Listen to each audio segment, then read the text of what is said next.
வணக்கம். மற்றொரு காணொளியில் இணைந்திருக்கின்றோம். இலங்கையில் அதனுடைய அண்மை வரலாற்றில் மிக முக்கியமாக தாக்கிய இயற்கை அனர்த்தம் சொல்லி சொன்னா 2004ஆம் ஆண்டு டிசம்பர் மாதம் ஏற்பட்ட சுனாமி. அதன் பிற்பாடு பார்க்கிற போது டித்வா புயலை நாங்கள் எடுத்து நோக்கலாம். குறிப்பாக இதுவரையில் இந்த இறந்தவர்களுடைய எண்ணிக்கையை பார்க்கிற போது இந்த டித்வா புயல்னால 600 தாண்டி இருப்பதாக சொல்லப்படுகிறது. ஆனால் தொடர்ச்சியாகவே மீட்பு பணிகள் முன்னெடுக்கப்பட்டு கொண்டிருக்கிறது. இதன் அடிப்படையில் இன்னும் இறந்தவர்களுடைய எண்ணிக்கை அதிகரிப்பதற்கான வாய்ப்புகள் அதிகமாகவே இருக்கிறது. மத்திய மலைநாட்டில் பார்க்கிற போது சில கிராமங்கள் மண்ணுக்குள் புகுந்திருக்கிறது. அதிலும் குறிப்பாக சிலர் காணாமல் போயிருக்கின்றார்கள். எனவே இந்த எண்ணிக்கையை அதிகரிப்பதற்கான வாய்ப்புகள் தான் அதிகமாக இருக்கிறது. 2004ஆம் ஆண்டு சுனாமியில் கிட்டத்தட்ட 40,000க்கும் அதிகமான மக்கள் பலியாகி இருந்தனர். இலங்கையர்களை பலியெடுத்த அந்த 40,000க்கும் அதிகமானவர்களை சுனாமி பலியெடுத்திருந்தாலும் மட்டுப்படுத்தப்பட்ட அளவில் குறிப்பாக கரையோர பிரதேசங்களில் தான் அந்த பலி எண்ணிக்கை காணப்பட்டிருந்தது. ஆனால் இந்த டித்வா சூறாவளியானது நாட்டினுடைய பல பகுதிகள் குறிப்பாக மலையக பகுதிகளை அதிகமாக தாக்கி இருக்கிறது. அதே நேரத்தில் கொழும்பு மையம் அதாவது நகரத்தை மையப்படுத்தியதான பேரழிவுகள் எல்லாம் இடம்பெற்றிருந்தது. இந்த டித்வா சூறாவளி நாட்டு முழுவதிலும் ஒரு பாதிப்பை ஏற்படுத்தி இருக்கிறது. இந்தோனேஷியா, தாய்லாந்து மற்றும் மலேசியா ஆகிய ஆசிய நாடுகளுக்கும் ஏக காலத்தில் இந்த சூறாவளியினால் ஏற்பட்டிருக்கக்கூடிய பிரச்சனைகளையும் பார்க்க இல்லாட்டி அந்த ஆபத்துகளையும் பார்க்க டித்வா சூறாவளி ஏற்படுத்திய ஆபத்து, இலங்கையை ஏற்படுத்திய ஆபத்து தான் மிக அதிகமான பாதிப்பை ஏற்படுத்தி இருக்கிறது. வெள்ளத்தினால் சூழப்பட்டிருந்தது. குறிப்பாக நிலச்சரிவில் சிக்கியிருந்தார்கள். வாகனங்கள் எல்லாம் புதைந்திருந்தது. அதே நேரத்தில் குறிப்பாக மக்கள் கூரையின் மேல் ஏறி நின்று தங்களுடைய குடும்பங்களுடைய அவலக்குரல்களை வெளிப்படுத்தி இருந்தார்கள். அதே நேரத்தில் தென்னை மரங்களில் ஏறி இருந்தார்கள். இப்படியாக பல சம்பவங்கள் அரங்கேறி இருந்தது. டிசம்பர் 1ஆம் தேதி அளவில் செய்யப்பட்டிருக்கிற மதிப்பீடு ஒன்றின் அடிப்படையில் பார்க்கிற போது சில விடயங்கள் வெளித்தெரிய ஆரம்பித்திருக்கிறது. குறிப்பாக 80 வீதிகளும் 15 பாலங்களும் மோசமாக பாதிக்கப்பட்டிருக்கிறது. சுமார் 3 லட்சம் கட்டிடங்கள் வெள்ளத்தினால சூழப்பட்டிருந்ததாகவும் மின் விநியோகமாகட்டும் தொலைத்தொடர்பு கட்டமைப்புகளாகட்டும் பலத்த சேதம் ஏற்படுத்தப்பட்டிருக்கிறது. சகல 25 மாவட்டங்களிலும் சுகாதார சேவைகள் பாதிக்கப்பட்டிருக்கிறது. இப்படியாக ஏராளமான பாதிப்புகள் இந்த டித்வா சூறாவளியினால இலங்கை முகம் கொடுத்திருந்தது. குறிப்பாக பார்க்கிற போது இந்த விவசாய பிராந்தியங்கள்ல பயிர்ச்செய்கைகள் பாதிக்கப்பட்டிருந்தது. பயிர்கள் எல்லாம் அழிவடைந்திருந்தது. என்றுமே இல்லாத வகையிலையும் உணவு பாதுகாப்பின்மையானது நெருக்கடியை சந்தித்திருந்தது. வாழ்வாதாரத்திற்காக விவசாயத்தை நம்பி இருக்கக்கூடிய மக்கள் மிகப்பெரிய அளவில் பாதிக்கப்பட்டிருந்தார்கள். கடுமையான கடன் சுமையும் அவர்களை நெருக்குகிறது என்றுதான் சொல்ல வேண்டும். அதே நேரத்தில் அனர்த்த முகாமைத்துவ நிலையம் வெளியிட்டிருக்கக்கூடிய தகவலின் அடிப்படையில் பார்க்கிற போது 5,24,000 குடும்பங்களை சேர்ந்த 18,12,311 பேர் இதன் ஊடாக பாதிக்கப்பட்டிருப்பதாக சொல்லப்படுகிறது. அதே நேரத்தில் 5,338 வீடுகள் முழுமையாகவும் 85,683 வீடுகள் பகுதியளவிலும் சேதமடைந்திருப்பதாக சொல்லப்படுகிறது. இப்படியாக பார்க்கிற போது இந்த டித்வா சூறாவளி ஏற்படுத்திய தாக்கம் என்பது இதுவரையில் அளவிட முடியாத ஒரு பேரழிவுகளை ஏற்படுத்தி இருக்கிறது. எனவே பொருளாதார இழப்பை அன்னளவாக பார்க்கிற போது 600 தொடக்கம் 700 அமெரிக்க டாலர்கள் இழப்பை சந்தித்திருக்கிறது. எனவே பொருளாதார இழப்பை விட கடந்த காலங்களில் ஏற்பட்டிருக்கக்கூடிய இழப்பை விட 3 மடங்கு அதிகம் என்று சொல்லி அன்னளவாக மதிப்பிடப்பட்டிருக்கிறது. முழுமையாக பொருளாதார மதிப்பு வருகிற போது எவ்வளவு தூரம் பொருளாதார ரீதியாக பாதிப்பு ஏற்படுகின்றது என்ற தகவல் முழுமையாக வெளிவரவில்லை. ஆனால் நிச்சயமாக அதனை வெளிப்படுத்துவதற்கு தயாராக இருக்கின்றார்கள். அப்படி வருகிற போது நாங்கள் எதிர்பார்க்காத பேரழிவுகளை தான் நாங்கள் அந்த கணக்கிடக்கூடியதாக இருக்கும். 2022ஆம் ஆண்டு உங்களுக்கு தெரியும் பொருளாதார நெருக்கடி வந்தது. அதில் இருந்து மீள தன்னை இலங்கை கட்டியமைத்துக் கொண்டது. புதிய அரசாங்கம் உருவாகி அதன் ஊடாக தொடர்ச்சியாகவே இந்த கடன் சுமைகள் குறைக்கப்பட்டு கொண்டிருந்தது. இப்படியான ஒரு சூழ்நிலையில தான் மீண்டும் டித்வா சூறாவளியினுடைய தாக்கம் வந்திருக்கிறது. சர்வதேச சமூகமும் இதற்காக தாராளமாக உதவிகளை வழங்கி கொண்டிருக்கிறார்கள்.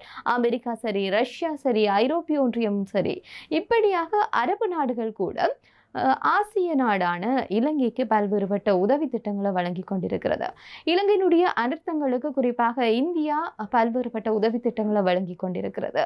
குறிப்பாக மீட்பு பணியாகட்டும், இல்லாட்டி விமானங்களை அனுப்புவதாகட்டும், நிவாரண பணிகளை முன்னெடுப்பதாகட்டும், எல்லா வகையிலும் இந்தியா தொடர்ச்சியாகவே இணைந்து கொண்டிருக்கிறது. குறிப்பாக இந்த சூறாவளி இலங்கையை தாக்குவதற்கு முன்னதாகவே இந்தியாவின் விமான தாங்கி கப்பலான INS விக்ராந்தும் உதயகிரியும் கொழும்பு துறைமுகத்திற்கு தரித்து நின்றதுனால மீட்பு பணிகளை கொஞ்சம் செய்வதற்கு கொஞ்சம் இலங்கைக்கு உதவியாக இருந்தது. பிறகு இந்தியாவினுடைய சுகன்யா இன்னொரு கப்பலும் இலங்கைக்கான பல்வேறுபட்ட மீட்பு பணிகளில் ஈடுபட்டிருந்தது. எனவே அனுகுமார திசாநாயக்கவும் பல்வேறுபட்ட நிதி திட்டங்களை அறிவித்திருக்கின்றார். அவசர கால திட்டத்தை இல்லாட்டி அவசர கால நடவடிக்கைகளை உடனடியாக எடுக்கவில்லை, முன்கூட்டிய அறிவித்தல்களை மக்களுக்கு வழங்கவில்லைன்னு சொல்லி கடுமையான குற்றச்சாட்டுக்களை தற்போதைய தேசிய மக்கள் சக்தி அரசாங்கத்தின் மீது பரவலாக முன்வைக்கப்படுகிற ஒரு குற்றச்சாட்டாக இருக்கிறது.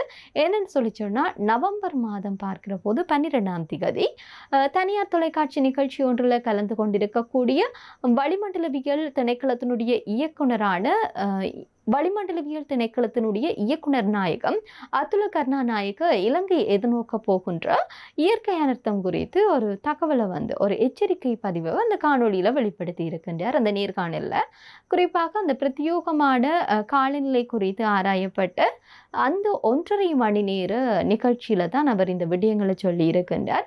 குறிப்பாக அதில் அனர்த்த முகாமைத்துவ நிலையத்தினுடைய இயக்குனர் நாயகம், ஓய்வு பெற்ற மேஜர் ஜெனரல் சம்பத் கொட்டுவே கொடவும், தேசிய கட்டிட ஆராய்ச்சி நிறுவனத்தை சேர்ந்த நிபுணரான இமாயா ஆரியரத்னவும் அந்த நிகழ்ச்சியில கலந்து கொண்டிருந்ததாக சொல்லப்படுகிறது.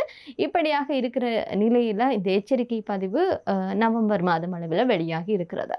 இதே நேரத்தில் இந்த வளிமண்டலவியல் திணைக்களமும் அதனுடைய பாதுகாப்பு அமைச்சின் கீழ் வருகின்ற அதே வேளையில அந்த அமைச்சு அனர்த்த முகாமைத்துவ நிலையத்துடன் நெருக்கமான தொடர்பை கொண்டிருக்கக்கூடிய ஒரு அமைச்சாக இருக்கிறது. இதே நேரத்தில் இந்த பாதுகாப்பு அமைச்சராக ஜனாதிபதி தான் இருக்கிறார். இப்படியாக ஒவ்வொன்றோடும் தொடர்படுத்தி பார்க்கிற போது இவர்கள் ஏன் முன்னரே எச்சரிக்கையை கொடுக்கவில்லை, இல்லாட்டி எச்சரிக்கை கொடுத்தும் அதை எப்படி அவர்கள் உடனடியாக பாதுகாப்பு ஏற்பாடுகளை முன்னெடுக்கவில்லைன்னு சொல்லி மிகப்பெரிய ஒரு குற்றச்சாட்டு முன்வைக்கப்படுகிறது. இதே நேரத்தில் இந்த வளிமண்டலவியல் திணைக்களம் அனர்த்த முகாமைத்துவ நிலையமும் இயற்கை அனர்த்த ஆபத்துக்கள் குறித்து உடனடியாகவே உத்தியோகபூர்வமாக ஜனாதிபதியினுடைய கவனத்திற்கு ஏன் அவர்கள் கொண்டு செல்லவில்லை, ஏன் இதனை அவர்கள் முன்கூட்டியே ஜனாதிபதிக்கு தெரியப்படுத்தவில்லை? என்னடா அவர் பாதுகாப்பு பொறுப்புல இருக்கிறார், அப்படி இருக்கிற போது ஏன் அவருக்கு முன்கூட்டியே தெரியப்படுத்தவில்லைன்னு சொல்லி ஒரு சந்தேகம் இருக்கிறது. இதே நேரத்தில் அமெரிக்க காலநிலை நிறுவனமும் BBC சர்வதேச ஊடகமான BBCயும் இலங்கையில் இப்படி ஒரு சூறாவளி தாக்கக்கூடும்னு சொல்லி அவர்கள் அறிவித்த தேதியை பார்க்கிற போது நவம்பர் மாதம் 12ஆம் தேதி அவர்கள் அறிவித்திருக்கின்றார்கள். இதே நேரத்தில் அல் ஜசீரா உங்களுக்கு தெரியும், அந்த சர்வதேச ஊடகமும் நவம்பர் மாதம் 14ஆம் தேதியே ஒரு எதிர்வு கூறலை முன்வைத்திருக்கின்றார்கள். ஆனால் வளிமண்டலவியல் திணைக்களமும் புவியியல் ஆராய்ச்சி மற்றும் சுரங்க பணியகமும் இந்த சூறாவளி குறித்து எச்சரிக்கையை அது இலங்கையை தாக்கிய தினத்தினுடைய முதல் நாள், அதாவது நவம்பர் மாதம் 26ஆம் தேதி தான் அவர்கள் அறிவித்தலை விடுக்கின்றார்கள். ஆக 14ஆம் தேதி 15ஆம் தேதி சர்வதேச ஊடகங்கள் பேசப்படுகிறது. ஆனால் இலங்கையில் அவர்கள் அறிவித்தது நவம்பர் மாதம் 26ஆம் தேதி. எனவே இயற்கை அனர்த்தத்தை எவராலும் தடுக்க முடியாது என்பது உண்மைதான். ஆனாலும் இப்படியான முன்னெச்சரிக்கை நடவடிக்கைகளை மக்களிடத்தை கொண்டு செல்கின்ற போது அந்த பகுதியில் இருக்கிற மக்கள் ஏதோ ஒரு வகையில் தங்களையாவது தாங்கள் காப்பாற்றி கொண்டிருப்பார்கள். எனவே முன்கூட்டியே இவ்வாறான பாதிப்புகளை அவர்கள் ஏன் சொல்லவில்லை? இதற்கு பின்னால் இருக்கக்கூடிய விடயங்கள் தொடர்பையும் மிக தீவிரமாக ஆராய வேண்டியதாக இருக்கிறது. எனவே அனர்த்தத்தை தடுக்க முடியாத உண்மைதான். ஆனால் அந்த அனர்த்தத்தினுடைய பாதிப்பை பகுதியளவிலாவது குறைத்து கொண்டிருக்கக்கூடியதாக இருக்கும். எனவே அதற்கான ஒரு தயார் நிலையை அரசாங்கம் ஏன் இருக்கவில்லைன்னு சொல்லி மிகப்பெரிய ஒரு விமர்சனம் இந்த அரசாங்கத்தின் மீது முன்வைக்கப்படுகிறது. குறிப்பாக பார்க்கிற போது அவசர கால நிலையை கூட எதிர்க்கட்சி தலைவர் சஜித் பிரேமதாசா தான் ஒரு கோரிக்கையை விடுத்ததன் பிற்பாடுதான் அவசர கால பிரகடனத்தை ஜனாதிபதி அனுகுமார திசாநாயக்க அறிவித்திருக்கின்றார். எனவே எச்சரிக்கை விடுக்கப்பட்ட போதிலும், பாதிப்புகள் தெரியப்படுத்தப்பட்ட போதிலும் ஏன் இந்த முன்கூட்டிய விடயங்களை திட்டமிடல்கள் முன்னெடுக்கவில்லை? அதே நேரத்தில் பாதிப்புகள் இடம்பெற்றுக் கொண்டிருக்கிற போது அதற்காக இயங்கி ஏன் செயற்படவில்லைன்னு சொல்லி இந்த அழிவு அழிவுக்கு பின்னால் இருக்கக்கூடிய விடயங்கள் தொடர்பாக பேசுகிற அதே வேளையில் அழிவுக்கு பின்னால் இருக்கக்கூடிய குற்றச்சாட்டுகள் தொடர்பிலையும் ஆபத்துக்கள் குறித்தும் ஏன் இந்த அரசாங்கம் முழுமையாக தீவிரமாக இருக்கவில்லைன்னு சொல்லியும் ஏன் மக்களை தீவிரப்படுத்தவில்லைன்னு சொல்லியும் பல்வேறுபட்ட விமர்சனங்கள் தற்போதைய அரசாங்கத்தின் மீது முன்வைக்கப்படுகிறது. இதே நேரத்தில் நாடு வெள்ளத்தில் மூழ்கி இருந்த வேளையில் எதிர்க்கட்சி தலைவர் ஒரு விடயத்தை சொல்லி இருக்கின்றார், உங்களால் இந்த நாட்டை நிர்வகிக்க முடியாட்டி எங்களிடம் தாங்கன்னு சொல்லியிருக்கின்றார். இதே நேரத்தில் நாமல் ராஜபக்ஷ என்ன சொல்றாருன்னு சொல்லி சொன்னா, இந்த சில குற்றச்சாட்டுகள் இருக்கு, ஏன் முன்னர் அறிவிக்கப்படவில்லை, எனவே இப்படியான விடயங்களுக்கு பின்னால் இருக்கக்கூடிய விடயங்கள் தொடர்பையும் விசாரணைகள் முன்னெடுக்கப்பட வேண்டும் என்று சொல்லி நாமல் ராஜபக்ஷ சொல்லியிருக்கின்றார். அது மட்டுமன்றி இந்த பட்ஜெட் விவகாரத்தினுடைய இறுதி நாளன்று கூட நாடாளுமன்றத்தில் உரையாற்றிய ரஃபூக் ஹக்கீம் ஒரு விடயத்தை சொல்லியிருக்கின்றார்.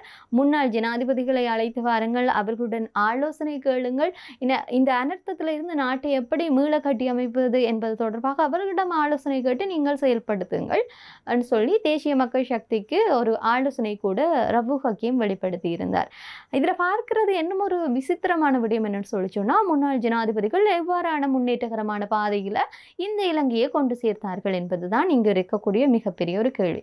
என்னன்னு சொல்லிச்சுன்னா, முன்னாள் ஜனாதிபதிகளில் ஒருவரை பார்க்கிற போது அவர் சுனாமி நிவாரணத்திற்காக வெளிநாடுகள் அனுப்பிய நிதியை தன்னுடைய சொந்த கணக்கில் வைப்பிலிட்டார் என்ற குற்றச்சாட்டு ஒரு ஜனாதிபதிக்கு இருக்கு. எனவே அவர் அந்த வழக்கில் இருந்து விடுவித்த பிரதம நீதியரசர் ஒருவர் ஒரு கட்டத்தில் அதற்காக மக்களிடம் பகிரங்கமாக மன்னிப்பு கோரிய சந்தர்ப்பங்களும் இருக்கு.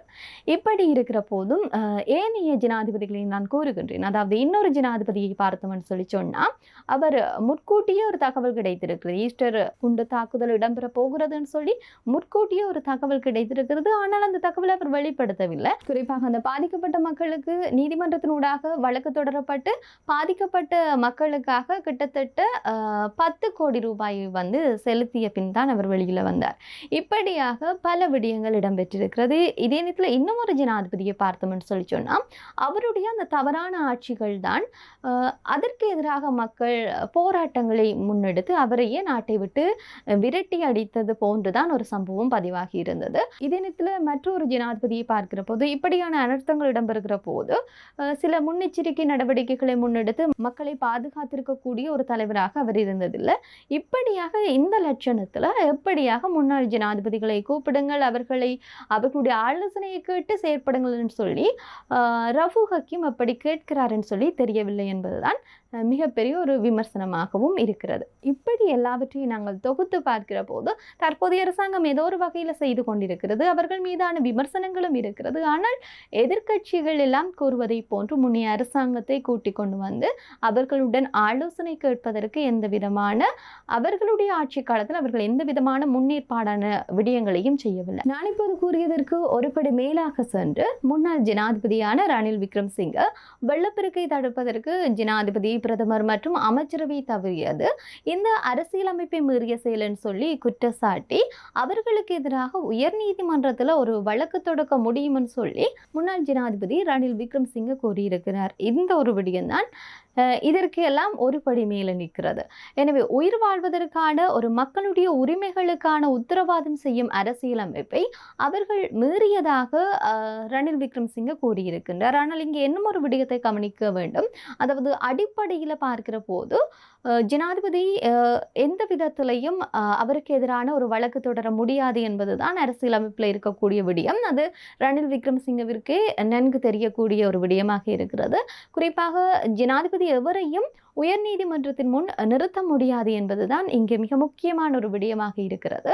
எனவே இடர்பாட்டில் இருந்து நாட்டை மீட்டெடுப்பதற்கு ஒத்துழைப்பாக வழங்குவதற்கு எதிரணிகள் எல்லாம் ஒன்று திரண்டு செயல்பட வேண்டும். ஆனால் இப்படியான இக்கட்டான சூழ்நிலையிலையும் அவர்கள் தொடர்ச்சியாகவே இந்த அரசாங்கத்தை குறை கூறிக்கொண்டும் இந்த அரசாங்கத்தினுடைய செயற்பாடுகளை விமர்சித்துக் கொண்டும் இருக்கிறார்களே தவிர மக்களுக்கு வெறும் கண் துடைப்பாக சில நிவாரணப் பொருட்களை வழங்குவதும், அங்கு சென்று அவர்களுடைய புகைப்படங்களை சமூக வலைத்தளங்களில் பகிர் பகிர்வதும் காணொளிகளை பகிர்வதும் இப்படியான வேலைகளை தான் எதிர்த்தரப்புல இருக்கக்கூடிய அரசியல்வாதி, கீழ்மட்டத்தில் இருக்கக்கூடிய அரசியல்வாதிகளாகட்டும், உயர் பதவிகளில் இருக்கக்கூடிய அரசியல்வாதிகளாகட்டும் இப்படியான விடயங்களை தான் செய்து கொண்டிருக்கின்றார்கள். எனவே இந்த அரசியல்வாதிகளும் கட்சி நலனுக்கு அப்பால மக்களுடைய நலனை அக்கறை கொண்டு செயல்பட வேண்டும் என்று சொல்லி சொன்னா, பொருளாதார ரீதியாக பின்னோக்கி நின்று நாம் இப்ப மிகப்பெரிய ஒரு அடி எங்களுக்கு விழுந்திருக்கிறது.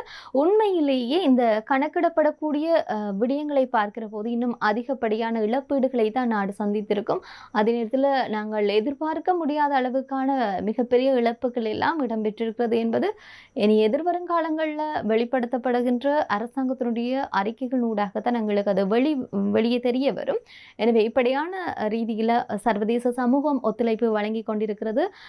தனிநபர்களும் ஒத்துழைப்பை வழங்கி கொண்டிருக்கிறார்கள். தனியார் கம்பெனிகளும் ஏதோ ஒரு வகையில் வழங்கி கொண்டிருக்கிறது. இப்படியான சூழ்நிலையில கட்சி பேதங்களுக்கு அப்பால் செயல்பட வேண்டும். அதே நேரத்தில் சர்வதேச நிதியுதவி கிடைக்க பெற்றிருந்தாலும் கூட இதிலிருந்து மீண்டும் பழைய மாதிரி மீள்வது என்பது அவ்வளவு இலகுவான விடயம் அல்ல. பொருளாதாரத்தை பொறுத்தவரை பார்க்கிற போது அரசாங்கத்திற்கு ஏற்கனவே பல்வேறுபட்ட சவால்கள் இருந்திருக்கிறது. அந்த சவால்களில் இந்த இயற்கையினுடைய சீற்றமானது மேலும் இக்கட்டான சூழ்நிலையை தான் ஏற்படுத்தி இருக்கிறது. எனவே இலங்கையினுடைய சமூக மட்டத்திலாகட்டும், பொருளாதார மட்டத்திலாகட்டும் முன்னேற்ற பாதையில் கொண்டு செல்வதற்கான மிகப்பெரிய தேவையை எங்களுக்கு இந்த இயற்கை தோற்றுவித்திருக்கிறது. எனவே இந்த தடவை ஏற்பட்டிருக்கக்கூடிய இந்த வெள்ளப்பெருக்காகட்டும், மண் சரிவாகட்டும், இப்படியான இதற்கு பின்னால் இருக்கக்கூடிய விடயங்கள் அத்தனையுமே காலநிலை தொடர்பான ஒரு மாற்றமாகத்தான் இருக்கிறது. எனவே இந்த நிலையிலிருந்து நாங்கள் இலங்கையை அடுத்த கட்டம் நோக்கி செல்வது என்பது மிகப்பெரிய ஒரு சவால் நிறைந்ததுதான். எனவே அந்த சவால்களில் குறை கூறிக்கொண்டிருக்காமல் உங்களாலான முயற்சிகளை தொடர்ச்சியாகவே செய்து கொண்டிருங்கள். அதே நேரத்தில் ஒரு கட்டத்திற்கு பிறகு பொருளாதார ரீதியாக ஸ்திரத்தன்மையை பெற்றதன் பிற்பாடு நீங்கள் மீண்டும் உங்களுடைய கட்சிக்காகவும் உங்களுடைய அரசியலுக்காகவும் வேணுமென்றால் சண்டை போடுங்கள். எனவே அர்த்தம் ஒன்று நடந்ததன் பிற்பாடு ஆலோசனை கோருவதில் எந்த விதமான அர்த்தமும் இல்லை.